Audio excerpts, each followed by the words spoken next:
Ho, ho, ho, ho! Feliz Natal! Eu imagino que a essa altura do campeonato você já deve ter se perguntado por que é que no Natal, que é uma data ligada ao cristianismo, que representa o nascimento de Cristo, quem rouba a cena e aparece em tudo quanto é lugar é um cara chamado Papai Noel, né? Que é um velhinho gordinho com cara de avô, com as suas longas barbas brancas e que mora no Polo Norte e voa pelo planeta inteiro deixando presentes nas casas das crianças, pilotando ali as suas renas mágicas voadoras durante a noite de Natal. É Papai Noel andando nas ruas, Papai Noel dentro dos shoppings, Papai Noel nas músicas, nos filmes, em todos os lugares. Meu filho, está chegando o Natal. Você sabe o que isso significa? Aê, Natal! É presente do Papai Noel! E aí fica a pergunta, né? De onde veio esse personagem misterioso? O que ele representa? E como que ele chegou até aqui? Sejam todos muito bem-vindos ao canal do Slow, uma iniciativa financiada por essas pessoas lindas e maravilhosas que estão todas as semanas aqui acompanhando com a gente. E no episódio de hoje vamos investigar juntos a origem do Papai Noel. Vocês provavelmente já ouviram falar que a Coca-Cola criou o Papai Noel da forma como a gente conhece hoje, né? Utilizando as cores vermelha, fazendo uma associação com a sua marca, né? Que mudou a cor do Papai Noel e apresentou ele para o mundo desta forma. De fato, rolou uma grande campanha publicitária em 1930 em que a Coca-Cola contratou um artista para desenhar e fazer um modelo de Papai Noel que foi divulgado nos seus canais de propaganda, fazendo com que ele fique mundialmente famoso. Só que a Coca-Cola não foi a primeira empresa a ter essa jogada de marketing de associar sua marca ao Papai Noel e tampouco foi a quem inventou o Papai Noel da forma como a gente conhece hoje. Pouco mais de uma década antes, uma empresa chamada White Rock Beverages já tinha feito isso para vender o seu tipo de refrigerante e também água mineral, colocando ali o Papai Noel junto na marca. Ho, ho, ho! Papai Noel hidratado. Em 1903, quase 30 anos antes da famosa propaganda de refrigerante, o Papai Noel já estava sendo representado numa das primeiras revistas humorísticas dos Estados Unidos, chamada Puck. E olha ele aí com a cara que a gente conhece, velhinho, gordinho, barbudo de vermelho e sendo a sensação da garotada. Quem de fato parece ter consagrado esta imagem do Papai Noel que a gente conhece, do bom velhinho que sempre vem, foi um cartunista norte-americano chamado Thomas Nast, que ali no final do século XIX fez ilustrações para uma revista da época mostrando este Papai Noel aqui muito parecido com esta visão moderna que nós temos hoje. E que cachimbo é esse aí, Papai Noel? Feliz Natal! Solta esse moleque, Papai Noel, coitado da criança! E o Nast, para chegar neste modelo de Papai Noel, se inspirou muito em um poema que ficou extremamente conhecido, famoso lá nos Estados Unidos, que foi lançado em 1823, chamado A Noite Antes de Natal. E esse poema, meu irmão, foi o que popularizou na época esta ideia, esta magia da noite de Natal. Ele descreve a sensação de uma criança de estar esperando dentro de casa a presença do Papai Noel chegar. Ele chegaria com seus alces pelo telhado da casa, desceria pela chaminé carregando um saco cheio de brinquedo nas costas. E ele é descrito no poema como um duende velho e alegre, gordinho e rechonchudo e com uma barriguinha redonda como uma tigela de geleia que tremia enquanto ele gargalhava. E esse poema se popularizou muito na época, né? Ajudou a formar a cultura da noite de Natal. Quer dizer que vai vir alguém descer pela chaminé e deixar um presente pra gente hoje? Aê! E foi quem ajudou o Thomas Nast a idealizar este Papai Noel tão familiar pra nós hoje. E o engraçado é que antes desta idealização do Thomas, o Papai Noel chegou a ser representado de várias formas diferentes, né? Como o poema dizia, como um pequeno elfo, uma cara de malandro, pequenininho, trazendo seus brinquedos de diversas formas diferentes, né? Você imagina a gente andar na rua hoje e ver um monte de Papai Noéis nesse estilo por aí. Ei, criança, vem cá. Feliz Natal! Só que o interessante é que esse poema em nenhum momento menciona um tal de Papai Noel ou Santa Claus, né, como seria em inglês. Na verdade, eles falam sobre um tal de São Nicolau ou um Saint Nicholas. Quem chegou pela chaminé e trouxe os presentes com cara de elfo não era o Papai Noel, e sim o São Nicolau. E esse poema, na verdade, antes dele ser chamado A Noite Antes de Natal, ele foi lançado com o nome de Uma Visita de São Nicolau.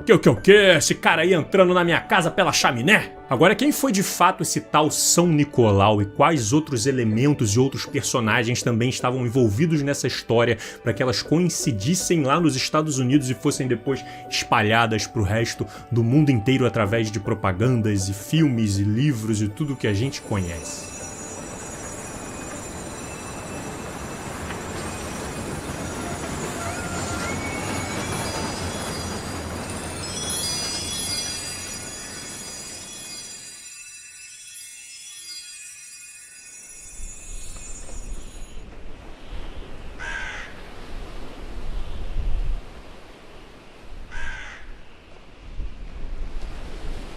Lá pelo século IV, no Império Romano, na região onde hoje é a Turquia, viveu um cara que ficou conhecido como Nicolau de Myra. A gente sabe pouco da sua vida historicamente falando, mas ele certamente foi um personagem muito mencionado que gerou muitos contos e muitas lendas nos séculos seguintes. Ele teria crescido em uma família grega, cristã e cheio da grana e teria sido uma pessoa simples e caridosa. Depois que seus pais morreram, ele teria pego parte desta riqueza e começado a distribuir para os mais pobres, just like Jesus Christ. Uma de suas histórias mais famosas foi quando Nicolau se deparou com uma família em que tinha um pai e 3 filhas que estavam passando por muitas dificuldades. O pai precisava de dinheiro para conseguir casar as suas filhas e caso ele não conseguisse, ele não teria outra saída senão colocá-las para se prostituírem. Nicolau então quis ajudar, quis tirar a família desta situação e resolveu contribuir com algumas moedas de ouro, mas para evitar algum tipo de constrangimento ele faria isso em segredo, sem que os pais ficassem sabendo. Não, nós não podemos aceitar este dinheiro. Nicolau então teria ido lá durante a noite e presenteado esta família com um saco de moedas de ouro jogando pela janela, sem que ninguém soubesse quem foi o autor disso. Depois que a filha casou, Nicolau voltou lá outras noites e deixou mais moedas de ouro para que as outras filhas possam se casar também, e assim o futuro da família foi salvo. Aê! Outras histórias falam do dia em que ele salvou 3 homens que estavam prestes a serem executados. Teria colocado moedas escondidas dentro das vestimentas dos sapatos das pessoas mais pobres pelas cidades. Dizem as lendas que um dia Nicolau estava com uma tripulação navegando por um mar extremamente agitado, indo em direção à Terra Sagrada e com tempestades no meio do mar. Meu Deus, e agora? Este será nosso fim! Eis que Nicolau foi até a proa carregado com sua inabalável fé e pronto para mudar o destino. Eu tenho a força! E eis que o céu se abriu, a tempestade se acalmou e todos eles conseguiram chegar sãos e salvos em terra. E este feito acabou dando a ele o título de padroeiro dos marinheiros. Outro dos contos, bastante bizarros inclusive, relata um período de muita fome da região e Nicolau ficou sabendo que 3 crianças haviam sido mortas e estavam sendo temperadas para serem vendidas para as outras pessoas como presunto. Nicolau então foi até lá, encontrou as crianças e fez uma oração com o símbolo da cruz e conseguiu fazer com que elas ressuscitassem. Manganés! E acabou que funcionou, as crianças voltaram e essa história ficou super famosa nos séculos seguintes, com muitas imagens dela sendo representadas junto com as crianças, que acabou dando a ele também o título de patrono das crianças. Nicolau passou a sua vida sendo devoto ao cristianismo, foi considerado bispo e também depois considerado um santo, tendo o dia da sua morte, no dia 6 de dezembro, o dia de São Nicolau. Um dia que ficou muito famoso na cultura cristã como um momento de caridade, um momento de presentear aos outros, presentear as crianças também. E o Império Romano, que assumiu o cristianismo como sua religião oficial, chegou a ser gigantesco, expandindo suas fronteiras por todo o Mediterrâneo, por parte do Oriente Médio e também para cima daquelas regiões da Europa, chegando ali até no Reino Unido. Como nós bem conversamos nos primórdios do canal neste vídeo aqui. E para onde o Império Romano ia, ele também levava os seus costumes, ele levava a sua cultura para os povos que viviam ali. E dessa forma levaram para esses povos não só o Natal, para celebrar o nascimento de Cristo no dia 25 de dezembro, como também levaram o dia de São Nicolau, para que as pessoas se presenteiem entre elas no dia 6 de dezembro. E a moda pegou em vários dos povos ali de origem germânica, principalmente onde hoje é a região ali da Holanda e da Bélgica, que desenvolveram o dia do chamado Sinterklaas. que é uma forma de traduzir, né, o dia que seria em português São Nicolau, em inglês seria Saint Nicholas, e lá na região acabou ficando Sinterklaas. E assim foi sendo por muitos séculos em vários povos daquela região, mesmo depois da queda do Império Romano, que continuaram celebrando tanto o Natal como o dia de São Nicolau. Toma esse presentinho aqui com muito amor, amigo, para que teus filhos não virem prostitutas em nome de São Nicolau. Já na Inglaterra, as celebrações de Natal não tinham tanto a ver com a família ou presentear crianças, e sim encher a cara com os adultos e curtir adoidadamente. É Natal! É Natal! Assim como em outras partes da Europa, existia lá uma tradição de você indicar algum dos oficiais para ser o chamado Lord of Misrule, né? Que na minha tradução livre seria mais ou menos como o Senhor da Zoeira. E esta era a pessoa responsável por fazer as festas acontecerem, comida, bebida, fantasias, peças teatrais. Aê, o Senhor da Zoeira bem falou que hoje vai ter banda pra tocar! Naturalmente, aos poucos, esse personagem foi sendo chamado de Capitão Natal, de Senhor do Natal e futuramente, depois de algumas gerações, de Father Christmas, o Papai do Natal. Mas como é que é o nome daquele doidão que puxa as festas mesmo? Canal dos Loucos!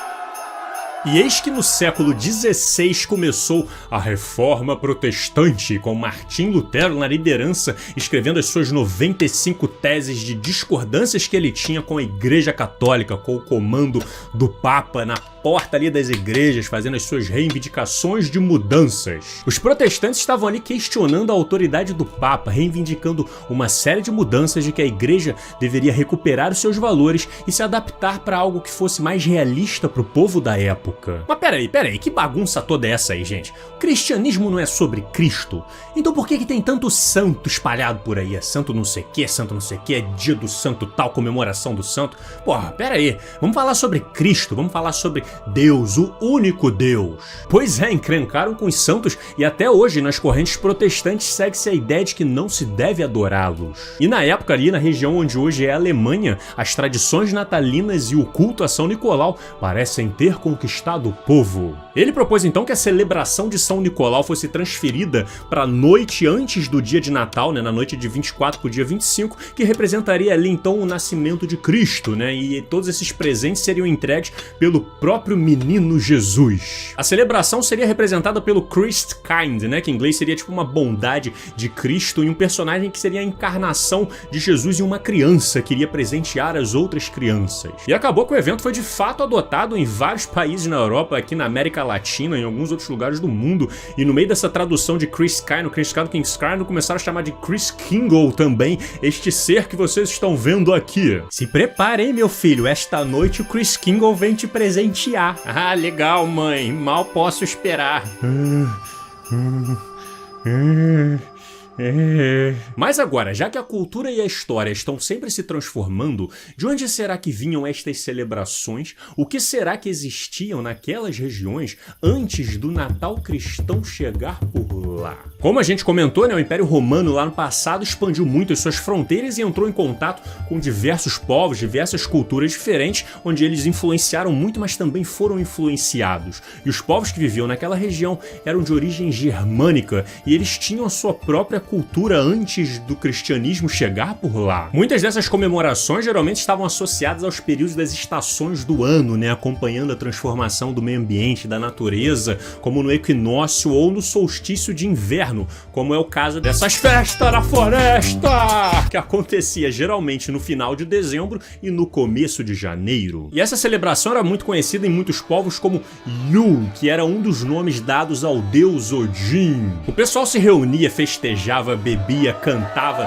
dançava, eles queimavam um tronco gigantesco que eles chamavam de Yule Log, né, que era um tronco de árvore enorme. Você tinha a cabra de Yule, você tinha um porco de Yule, uma série de tradições em que o pessoal se reunia ali para comemorar aquele momento do ano. E durante esta celebração, quem prestasse bem atenção nos céus poderia ter a sorte de ver ocorrendo a caçada selvagem, o Wild Hunt, que nada mais era do que um exército de mortais, de guerreiros que não viviam mais, em cima de seus seus cavalos sendo liderados por ninguém mais, ninguém menos do que Odin, um dos principais deuses dos povos germânicos, dos povos nórdicos, que representava a sabedoria, a lealdade, a caridade. Sempre com as suas longas barbas brancas, presenteava eventualmente os seus povos e cruzava os céus no seu cavalo de 8 patas Sleipnir nas noites de Yule.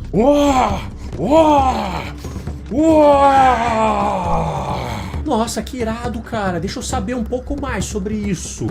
Ele está sendo possuído. Nós temos que lhe apresentar Mangané.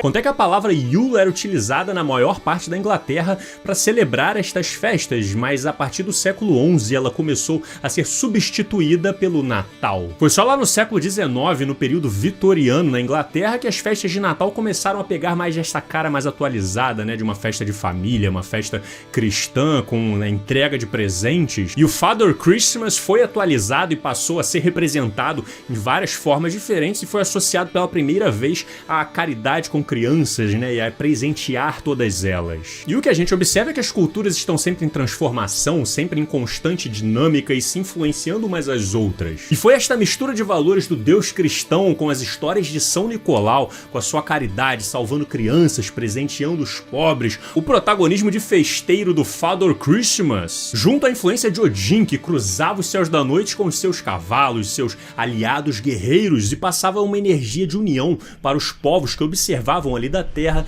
e se preparavam para superar mais um rigoroso inverno que estava por vir. E esses são alguns elementos de uma infinitude, de uma complexidade cultural humana, repleta de diversidades e de influências que foram criando este personagem que ao longo dos séculos se transformou hoje no Papai Noel que a gente conhece, que é o velhinho que sempre vem. E eu quero mandar um abraço especial pro Edson Júnior, que se tornou um apoiador aqui do canal recentemente, e para toda essa garotada da EEB Governador Ivo Silveira, em especial pros dissidentes dos primeiros anos do MITI. Então eu desejo um abração para todos vocês, um Feliz Natal para